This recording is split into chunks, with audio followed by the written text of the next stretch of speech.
Hello viewers, আমরা খালি করেই না, এই যে আপা অসুস্থ অনেক, তারপর আপা মেয়ের জামাই, নাতি, 2 ছেলে, সাথে আমিও আছি। এদের জন্য এগুলো বানায় রাখছি আস্তে আস্তে। একসময় আমিও করছি। আমি এই বাড়িতে আমি কিচ্ছু করিনি, কিচ্ছু না।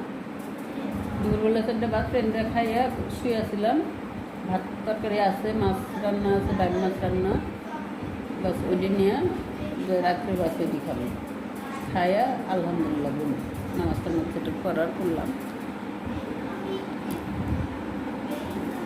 এই চিকেন কাবাব রেডি রে, বাটা ও বুয়া দেয়া না ব্লেন্ড। আমিও সব ব্লেন্ডারেই করি এখন। ওই দিন ব্লেন্ডার লাগবে বলতেছে, জানটি ব্লেন্ডারে ভর্তা মজা লাগে। হ্যাঁ, এই কি জানি একটা কথা আছে না, যে মামুর স্বাদ কি দিয়ে জানি মেটায়, সেটাই পাটায়